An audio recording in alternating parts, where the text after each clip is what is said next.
एकदा पावसानं मराठवाड्याला मोठा तडाखा दिलाय, मोठं नुकसान झालेलं आहे, शेतकरी हवालदिल झालाय. त्याचं नक्की आहे की जुनी मदत अजून मिळाली नाही, आता नव्याचे पंचनामे. अत्यंत प्रचंड प्रमाणात जो काही पाऊस झाला त्यामुळे शेतकऱ्याचं अतोनात नुकसानही झालं. सरकारने मदतही केली, मदत केली नाही असं नाहीये. सरकारने जवळपास 20,000 काही कोटींची मदत केलेली आहे.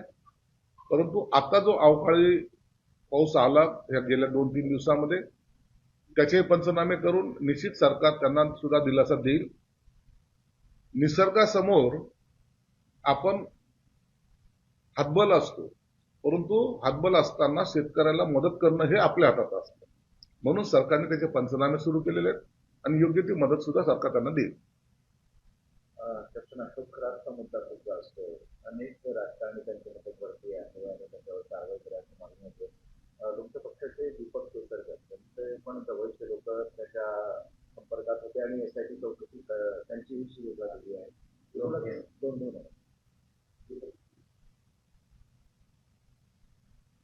खराब प्रकरण हे महाराष्ट्रभर गाजते. एक तुम्हाला निश्चित सांगतो की आम्ही राजकारणामध्ये अनेक लोक आहेत, अनेक लोक असतात. अनेक वेळेला अनेकांशी संपर्कही येतो.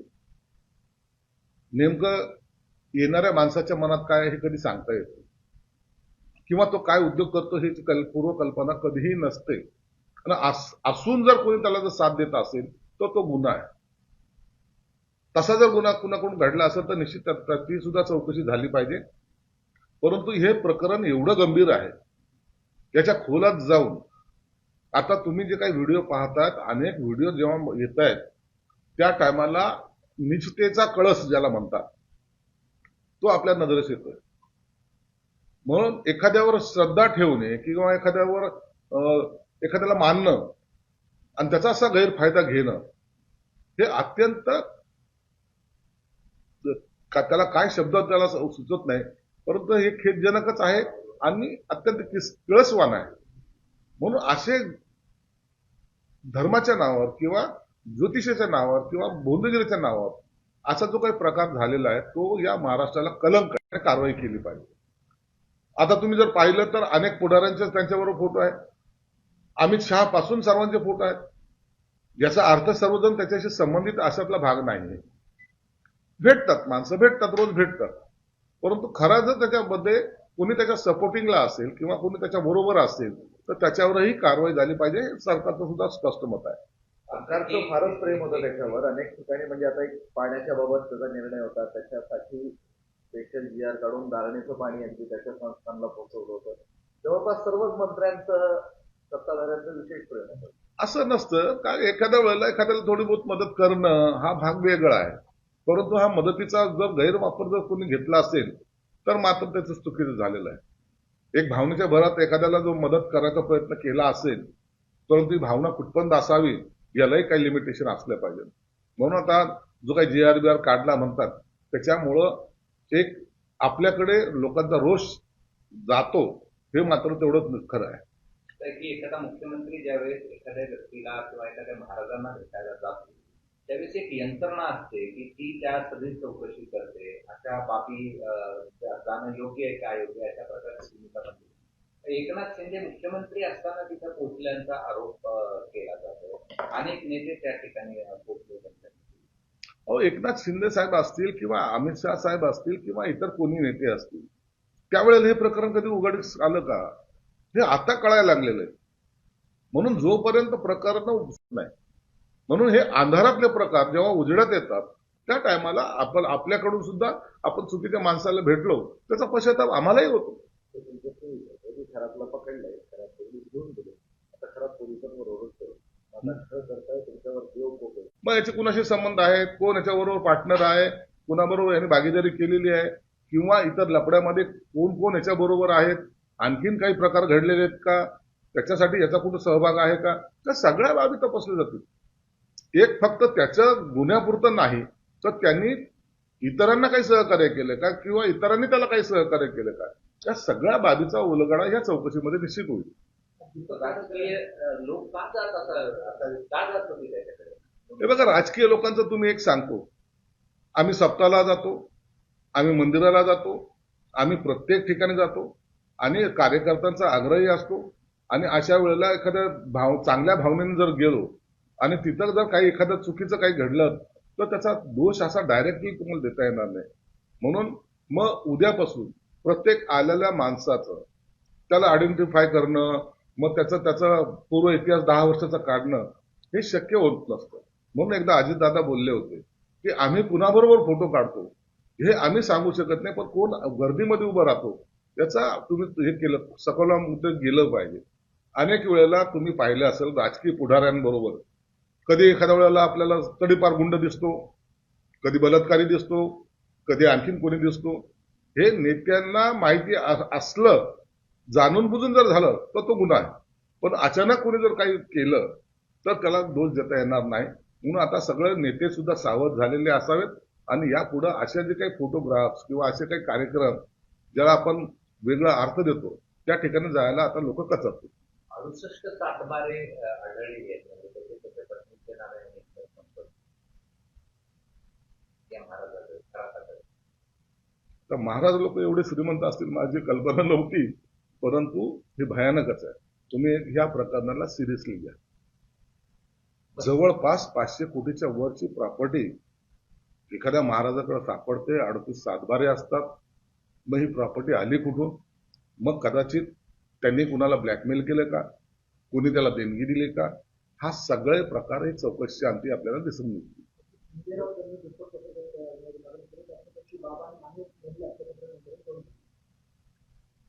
संजय राऊत बी त्याच्यात सामील असावं कदाचित. साईबाबाचा प्रसाद त्यांनी सुद्धा किती वेळा खाल्ला असेल त्यांना विचारायला. तुमच्याकडे आणलेल्या बंगाली बाबाबद्दल विचारा ना, बोला ना कधीतरी. तो काळ्या ड्रेसवाला बंगाली बाबा कोण आहे? इतराला नावं ठेवण्यापेक्षा पहिलं आपल्या तिथं आजूबाजूला काय काय घडतंय त्याचे सुद्धा आम्ही फोटोग्राफ घेऊ शकतो. म्हणून एखाद्याला टार्गेट करणं सोपं आहे. असे प्रकार जेव्हा घडतात त्या टायमाला सर्वांनी सामूहिकपणे त्याची निषेध केला पाहिजे आणि याची चौकशी सुद्धा केली पाहिजे. परंतु कुणाला तरी टार्गेट करण्यासाठी असे जर आरोप करत बसाल तर ते मला वाटतं चुकीचे.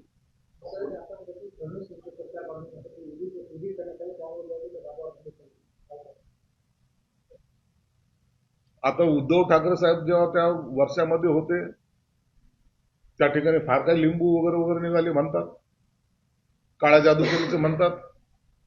आता उद्धव साहेब गेले, मग शिंदे साहेब आले, तेव्हाही म्हणतात ते काळा जादू केली. आता देवेंद्र फडणवीस आले. अशा काळ्या जादू केल्याने जर मुख्यमंत्री बदलत असतील किंवा मुख्यमंत्री होत असतील तर प्रत्येक जण काळी जादू करत बसेल ना. कशाला लोकांची कामं करायची, कशाला लोकांसमोर जायचं, कशाला निवडणुकीमध्ये जायचं.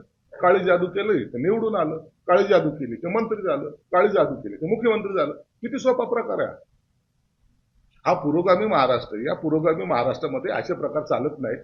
तुम्हाला या जादू टोण्यापासून मुक्त करण्यासाठी सर्वच महामानवांनी अनेक आपल्या संतांनी त्यातून बोध घ्यायला सांगितलेले. तो बोध घ्या आणि पुढे चाला.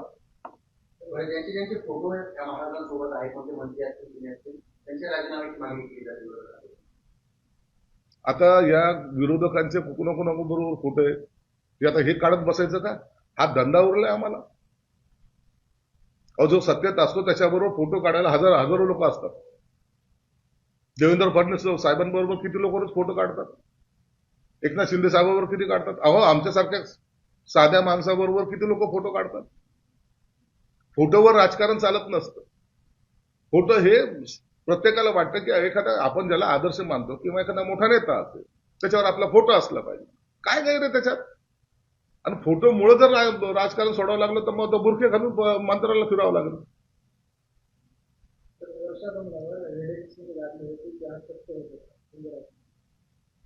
बरं झालं तिथं रेड्याची शिंगे भेटली, याची शिंग भेटली पाहिजे होती. कसले काय आरोप करताना काही विचार तरी करत जा. संजय राऊतला तिथं ठेवलं पाहिजे होतं. हाच मोठा जादूगर आहे. यांनी उद्धव साहेबांची सत्ता पलटून टाकली, पक्ष बुडवून टाकला. म्हणून अशा जादू टोण्यावर काही चालत नसतं. हे सरकार आहे, हे घटनेच्या धोरणानुसार चालतं. आणि सातारामध्ये काल तुम्हाला भाजपनं जिल्हा परिषदेत सत्तेपासून बाहेर ठेवलं, अगदी तुमच्या लोकांना मतदान सुद्धा करू दिलं नाही पर्यंत चर्चा आहे. भाजप असा अन्याय कसा करतो? काल साताऱ्यामध्ये फार मोठी वादावादी झाली अशी एक प्रकरण आमच्या कानावर आलेलं आहे. आमचे मंत्री शंभूराज देसाई तिथे होते. त्यांच्या हाताला मार लागल्याचं चित्र आज तुमच्याच माध्यमातून आम्ही पाहिलेलं आहे.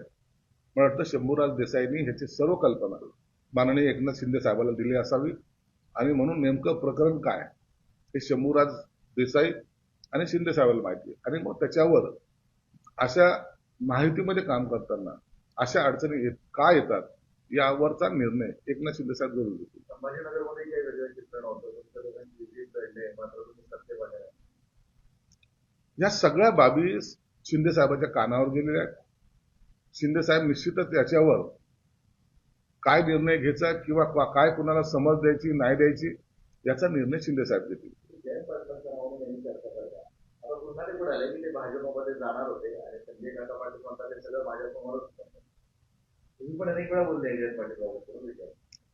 जयंत पाटलाला त्या पक्षामध्ये राहून ज्या पद्धतीने ते प्रदेश अध्यक्ष असताना त्यांना ज्या पद्धतीने थोडासा त्रास द्यायचा प्रयत्न केला ना, त्यामुळे जयंत पाटील हे वैतागलेले होते हे निश्चित आहे. याची माहिती सर्वांना आहे, पक्षातल्या लोकांना सुद्धा आहे. म्हणून उद्याही जयंत पाटील कुठे असतील हे आता सांगता येणार नाही.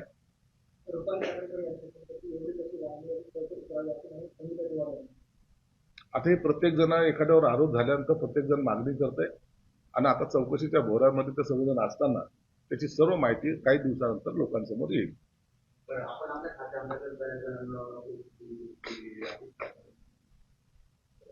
अट्रॉसिटी पीडित जे काही लोक होती कुटुंब होती त्यापैकी 889 लोकांना नोकरी देण्याचा आमचा मानस होता. कॅबिनेटमध्ये त्याला मंजुरी झाली आणि काल आम्ही जवळपास 98 ते 100 लोकांना जो त्या विभागातले आहेत जवळचे आहेत म्हणून त्यांना त्या मुख्यमंत्र्यांच्या हस्ते 10 लोकांना आम्ही नोकरीमध्ये सामावून घ्यायचं त्या पत्र दिलं. ते गेल्यानंतर बाकीचे नाही दिले. आता हेच नागपूर आणि संभाजीनगर या ठिकाणी सुद्धा इतरचे जे पीडित आहेत त्यांनाही त्या नोकरीचं अपॉइंटमेंट लेटर दिले जाणार आहे. जलील यांनी तुमच्या खात्याच्या संदर्भातला मध्ये समोर आणला मुख्यमंत्र्यांच्या नावानं घरकुल योजनेसाठी अर्ज केले गेले आणि खूप मोठ्या प्रमाणावरती घरकुलात बोगसगिरी झाल्याचा त्यांचा आरोप आहे. आपलं खात्याने आरोप हे बघा, माझ्या खात्यातर्फे रमाई आवास योजनेला निधी हा वितरित केला जातो. निधी वितरित केल्यानंतर त्याच्या संदर्भामध्ये जी काही प्रक्रिया ज्याला म्हणतायत मग ते कॉर्पोरेशन क्षेत्रातले असेल ते ग्रामीण क्षेत्रातील असेल त्या डॉक्युमेंट्स व्हेरीफाय करायचं काम त्या एजन्सीने करायचं. म्हणजे कॉर्पोरेशनने करायचंय. जे लाभार्थी ते कॉर्पोरेशनकडे अर्ज करतात, जिल्हा परिषदकडे अर्ज करतात. ते व्हेरीफाय केल्यानंतर जे सिलेक्ट होतात त्याला आमचा निधी जो आम्ही त्यांना दिलेला असतो ते त्यांच्या मार्फत ते वितरित होतं. म्हणून तिथं काही जर बोगसगिरी झाली असेल काही चुकीचे जर काही कोणी भरले असेल अर्ज भरले असेल तर त्याचे सर्व निपटारा करण्याची जबाबदारी त्या एजन्सीची म्हणजेच कॉर्पोरेशन आणि जिल्हा परिषदची असते. असे जर गैरप्रकार आढळले तर निश्चितच त्यांच्यावर कारवाई सुद्धा केली जाईल.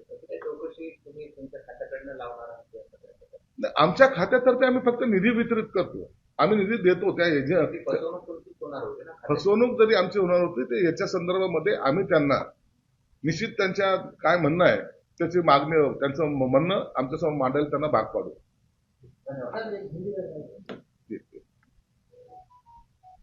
हेलो, जय महाराष्ट्र. ईद मुबारक तुमको, तुम्हारे ईद मुबारक. समझ में मैं क्या बोल रहा था, जैकवन तो जाने का है क्या अपने को जा सकते हैं?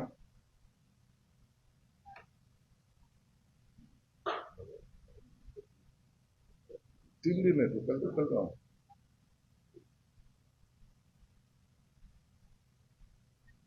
तो कल का प्लान करो, कल जाएंगे अपन देख के पाएंगे.